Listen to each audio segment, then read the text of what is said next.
Kalau dilakukan prosentase itu sekitaran 80 dibanding 20% lah. Yang 80 itu melakukan pemupukan atau pasang pupuk di lahannya, dan yang 20% itu tidak dikasih pupuk.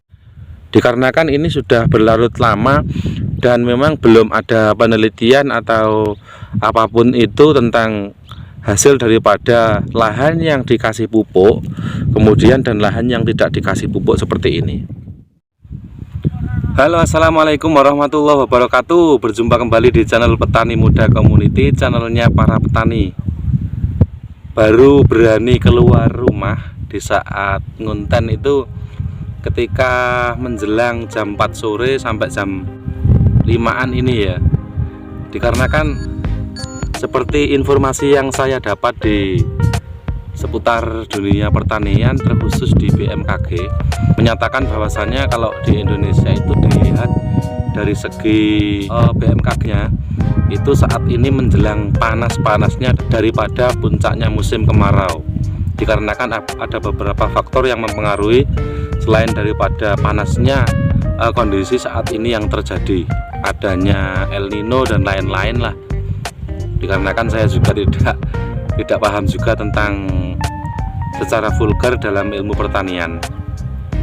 Namun seiring dengan berjalannya waktu memang terjadi saat ini di puncaknya musim kemarau di 2023 ini ternyata memang benar kondisinya sangat panas sekali. Memang ada perbedaan yang sangat signifikan dibandingkan tahun-tahun yang lalu.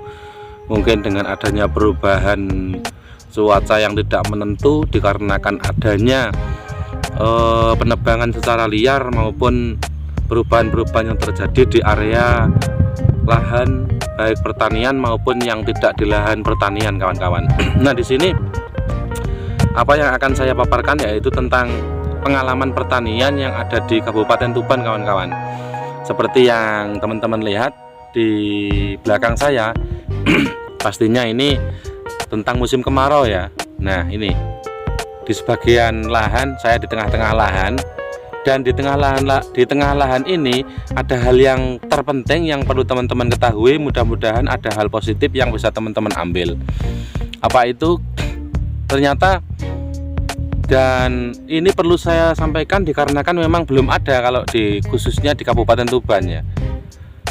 Ini dua tempat yang memang saya jadikan sampel untuk konten ini, dikarenakan agar bisa teman-teman ambil dan teman-teman simpulkan, nanti teman-teman juga bisa memberikan saran dan motivasi, kemudian pembelajaran bersama, sehingga khususnya dalam dunia pertanian yang teman-teman nanti tahu dan menyimak kemudian mengikuti channel ini agar tahu dan bisa memberikan saran dan masukan, kemudian tambahnya ilmu pengetahuan untuk khususnya pada judul ini.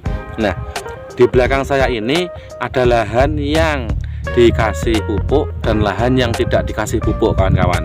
Dikarenakan masih seputar pertanian, makanya perlu saya sampaikan ini adalah dua hal yang sangat berbeda sekali. Dikarenakan ya memang sejak dahulu kondisi sedemikian ini terjadi.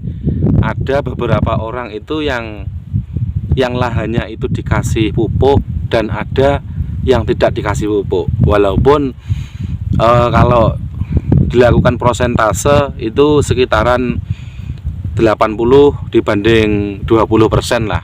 Yang 80 itu melakukan pemupukan atau pasang pupuk di lahannya, dan yang 20% itu tidak dikasih pupuk. Yang 80 dikasih pupuk kandang, yang 20% itu tidak atau sama sekali tidak dikasih pupuk.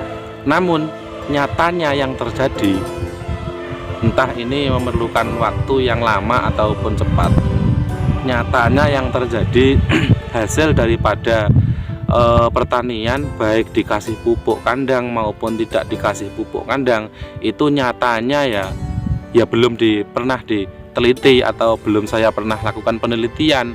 Namun yang terjadi ini ya rata-rata itu sama, kawan-kawan. Entah karena perlakuan orang-orang yang tidak mengasih pupuk pada lahannya itu nantinya setelah dilakukan penanaman jagung atau kacang itu secepatnya dia mengeksekusi, kemudian memberikan pupuk yang terlalu banyak atau dosis seperti pupuk NPK, kemudian pupuk urea dan lain-lain. Ini dikarenakan dalam pemikiran itu, karena sudah tidak saya pupuk sehingga saya akan lebih mendahului dan lebih bersungguh-sungguh dalam melakukan pemberian atau melakukan manajemen pemupukan yang lebih bagus, seperti itu mungkin.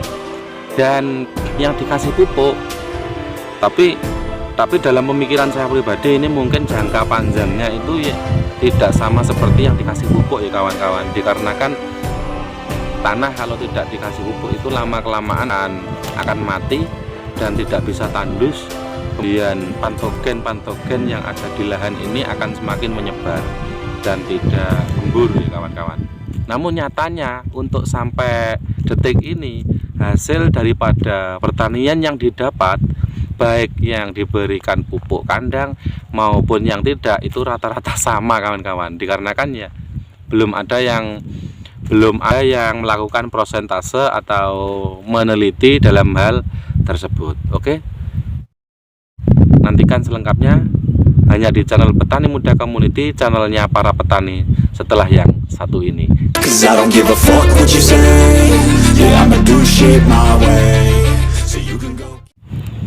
Nah, saat ini saya berada di tengah-tengah ya kawan-kawan. Dua hal yang sangat berbeda jauh, baik persepsinya maupun argumentasinya maupun cara prakteknya kawan-kawan. Untuk yang sebelah kanan, sini sebelah kanan, ini dilakukan pemupukan, pupuk kandang kawan-kawan. Nah ini, nah pupuk kandang berupa kotoran ayam seperti itu. Nah pupuk ayam berupa pupuk kandang ayam, kemudian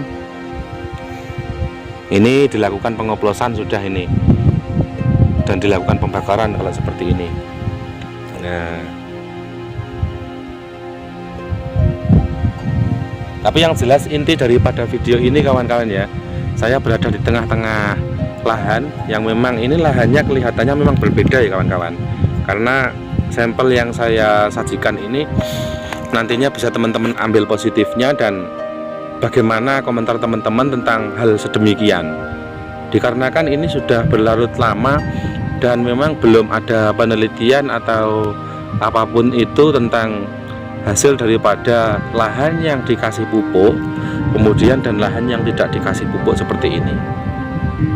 Nah ini milik dua orang ya, jadi ini beneran kawan-kawan, bukan saya mengada-ada.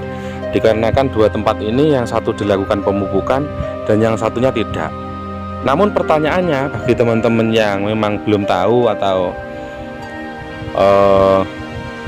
di sana itu belum ada di tempat-tempat kawan sana tentang pertanian yang model sedemikian ini, mengapa kok dilobangin seperti halnya mau dikasih pupuk ya?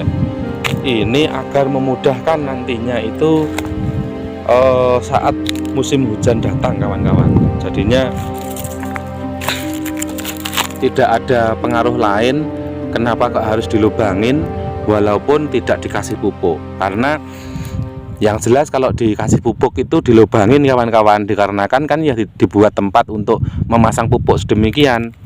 Nah seperti ini. Namun yang tidak, terus gunanya apa? Seperti itu kan, gunanya ketika nanti datang hujan tiba-tiba, itu para petani itu tidak kesulitan dalam melakukan penanaman. Dikarenakan sistem pertanian yang ada di sini itu sistem pertanian yang sangat